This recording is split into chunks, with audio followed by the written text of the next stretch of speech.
Following our best ever season finishing 4th in the Rolex SailGP Championship, ROCKWOOL Racing were determined to kick off the 2024-25 season with a strong performance at the Emirates Dubai Sail Grand Prix. With the race weekend in the UAE consisting of 2 days of fleet racing, culminating in a 3-boat shootout to win the event. ROCKWOOL Racing, led by Danish driver Nikolaj Hested, is joined in this season's lineup by ever-present wing trimmer Tom Johnson, experienced flight controller Rasmus Kostner, Olympic medalists and the team strategists Anne-Marie Rindum and Katja Salskov-Iversen, along with grinders Luke Payne, Julius Hallström and Hans Christian Rosendahl. Also joining the team as coach is America's Cup driver and multiple world champion, the Italian Francesco Bruni. So rule number 1, have fun. Rule number 2, win races. As simple as that. And he's joined by 2-time SailGP champion, British sailor Ed Powys from Australia SailGP Team. The team's a really strong contender at every event. I think they're one of the real challenges for the season, so hopefully we can have a great year. The core of the team remains Danish, but an increasingly international squad reflects ROCKWOOL's position as a global company.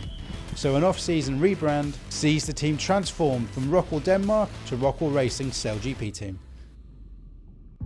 Having won the Dubai practice day, the team was pretty pumped up to be back.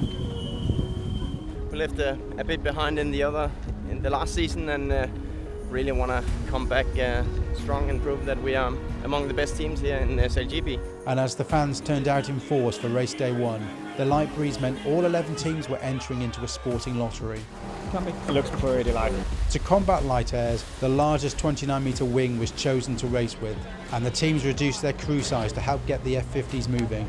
Unfortunately for ROCKWOOL Racing, bad luck on the start line and a couple of penalties in the day's 3 races meant we finished the day in 9th place on the leaderboard, and facing a mountain to climb the following day to make the event final.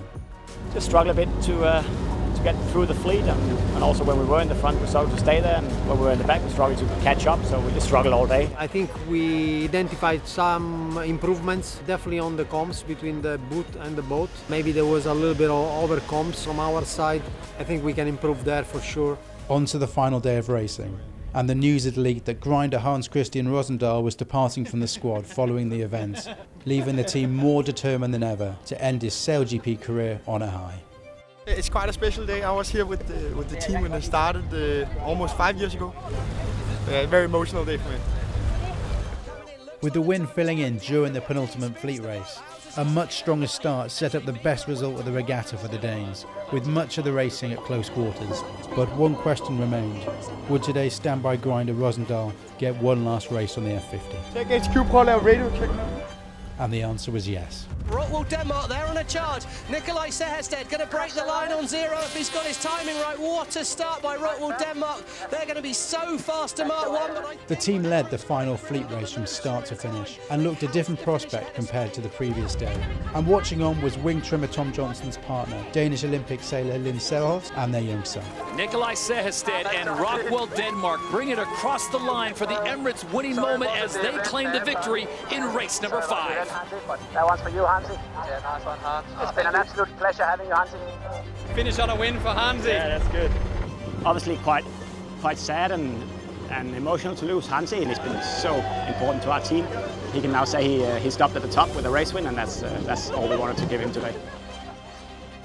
I think we just proved now when we're foiling we're pretty good, but long season, I'm not too concerned. We just got to keep working hard, and we'll figure out how we get that light stuff sorted. Yeah, it was nice to win. Nice to win the last race. So, yeah, and I'll be the biggest fan of the team, that's for sure.